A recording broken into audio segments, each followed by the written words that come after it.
So today we're going to talk about global governance, so why states cooperate.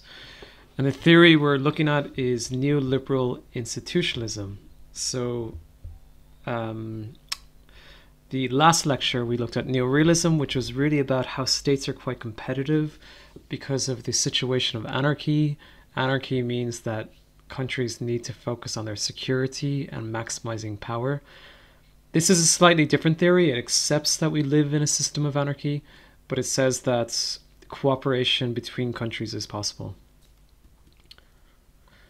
So some of the basics that we just need to know is the states, governments, countries exist in a globalized world. Therefore, countries have cross-border interactions, like really intense cross-border interactions. And international law helps manage those cross-border interactions. It brings stability and harmonization to these interactions across borders. So it's really clear that we live in a system that is very, very interconnected. Millions of people travel across the waters, travel to other countries. We have very interconnected global economy through complex supply chains that spread across borders. And for this reason, we really live in a global economy, and we also live in a global community where we share many things across borders, such as, we're all affected by climate change. We're all affected by pandemics and diseases like coronavirus. In terms of work, some of us work abroad, some of us rely on supply chains that exist across borders. Finance and security, all of these things are really interconnected because we live in a closely interconnected community. So for this reason, states are really interdependent. This means that countries depend on each other to behave responsibly. Some interdependencies create opportunities, like good things, so like trade and travel and communication. This can help with economic growth. It can help with, going on holiday. It can help with studying in other countries. But some interdependencies are also challenging and problematic, and they have to be managed at the international level. So the outbreak of disease, the spread of nuclear weapons, terrorism, climate change, all of these are cross-border issues that spread across borders. So sometimes these cross-border interactions lead to shared problems, like the spread of a disease like the coronavirus. So starting in China, it spread to other countries quite quickly. When this happens, global institutions like the World Health Organization can help countries manage these cross-border problems.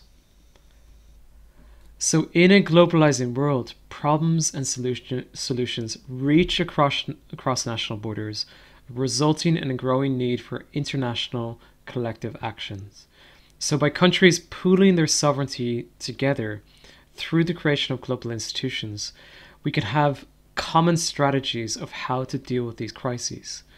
It's really important to remember a lot of these crises cannot be managed by states alone. Like climate change will not be solved by one country alone. If France wants to solve climate change, it's not enough that the French government reduces carbon emissions through like taxation on gas. It needs other countries like China and the US to also reduce their carbon emissions. And that's why we have international laws. That's why we try and get collective agreements. Now, what I want you guys to do is a quick exercise.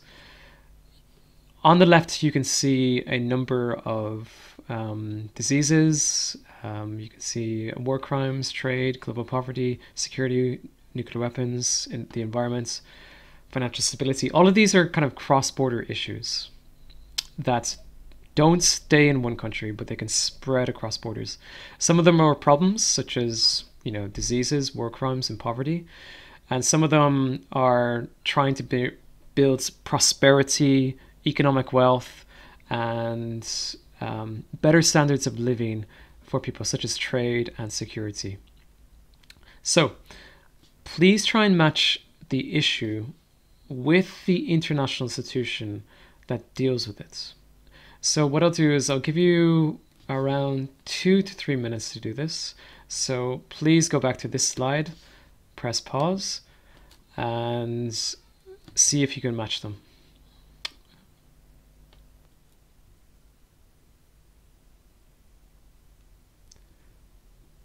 Okay.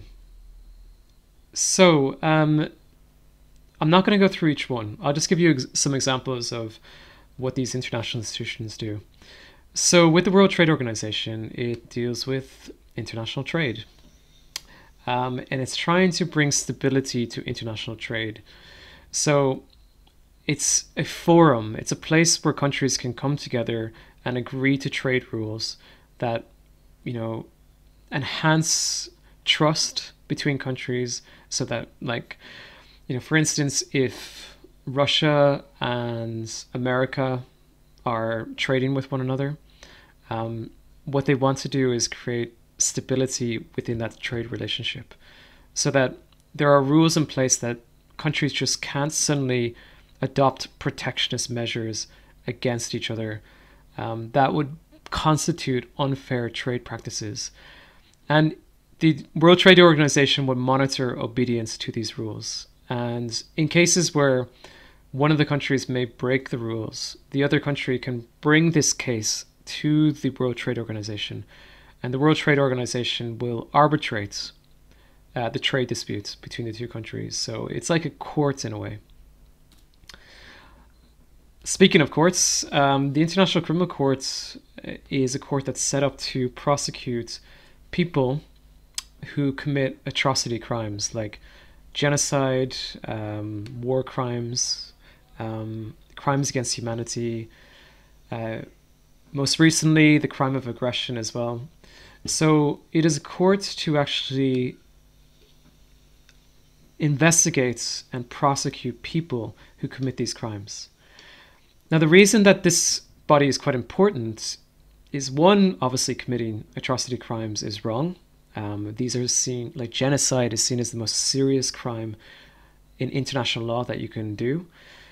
But it's also about ensuring that we have international peace and security. So like when the Syrian government uses chemical and biological weapons against its people, that issue doesn't just stay in Syria. That leads to the conflict maybe spreading to other countries, like it did in Iraq, or millions of refugees spreading into other countries, and this destabilizes neighboring countries. So these organizations are really about trying to bring stability and security to the international system, and countries cannot do them by themselves. They need to create international institutions. Now, I'm saying all this, but returning to what we talked about last week, we live in a system of international anarchy, so the absence of world government.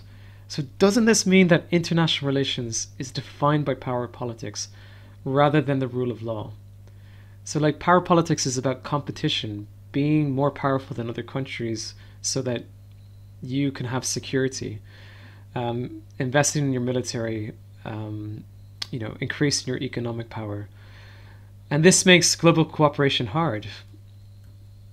Yes, the condition of anarchy does influence states to be competitive, and it does make it hard for countries to cooperate with each other and trust one another if they exist in this system of anarchy, where it's kind of the law of the jungle. There's no world government to protect countries from being attacked by other countries.